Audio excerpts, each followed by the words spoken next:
آئیے ذرا اس حقیقت کی طرف چلیں کہ پاکستان سے ایک پٹھان لڑکے کو اپوائنٹ کر لیا گیا اور وہ اس خونی لائٹ ہاؤس میں اپنی ڈیوٹی انجام دے گا۔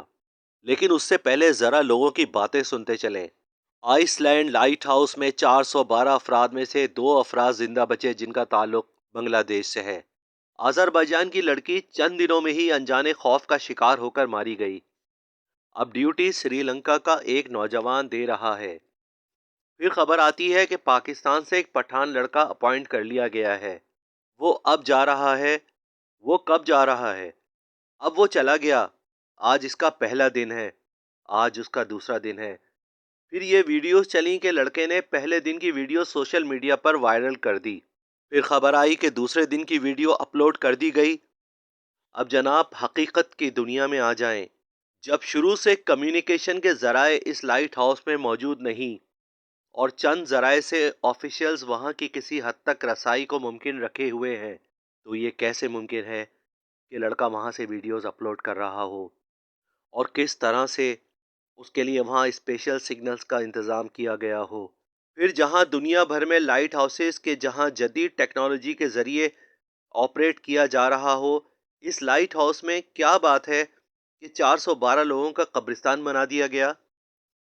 پھر سوال یہ بھی اٹھتا ہے کہ جب آئس لینڈ آفیشلز روز کسی نہ کسی طور لائٹ ہاؤس میں موجود فرد سے رابطہ رکھتے ہیں، تو پھر آذربائیجان کی لڑکی کی لاش کئی دن تک کیوں وہاں پڑی رہی؟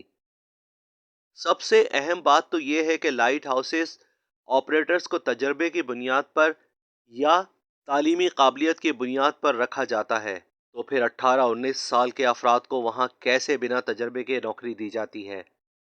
یہ سب وہ سوالات ہیں جن پہ آپ غور کریں اور آپ جانتے جائیں گے کہ لائٹ ہاؤس کی حقیقت کیا ہے۔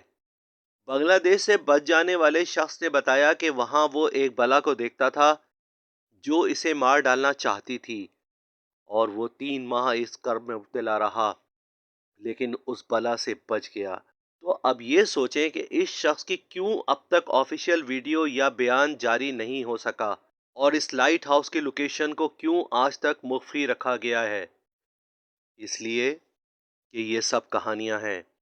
ایسا کوئی لائٹ ہاؤس ایگزسٹ نہیں کرتا، لیکن چند ایسے لائٹ ہاؤسز ضرور موجود ہیں جو تاریخی حیثیت ضرور رکھتے ہیں، لیکن وہاں بھی آپریٹرز اپنے کانٹریکٹ کے حساب سے ڈیوٹیز انجام دیتے ہیں اور اپنا ٹینیور مکمل کرتے ہیں۔ لگتا ہے اس لائٹ ہاؤس کی کہانی کو بنیاد بنا کر عام لوگوں سے اس جاب کے حوالے سے پیسے گھسیٹنے کا مذموم کاروبار شروع ہونے جا رہا ہے۔ ہوشیار رہیں اور اپنی آنکھیں کھلی رکھیں۔ نہ کوئی پٹھان لڑکا وہاں پر گیا ہے اور نہ ہی آگے کسی نے جانا ہے، اس لیے کہ وہ لائٹ ہاؤس ایگزسٹ نہیں کرتا۔ آپ ان اندھیروں میں اگر گھر گئے تو پھر روشنی چھیننے والے آپ کو اندھیری بھول بھلیوں میں دھکیل دیں گے۔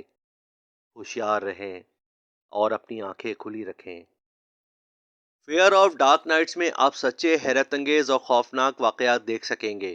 اس طرح کے مزید واقعات دیکھنے کے لیے چینل کو سبسکرائب کر لیجئے اور کمنٹ سیکشن میں اپنی رائے کا اظہار ضرور کیجئے۔ Thanks for watching.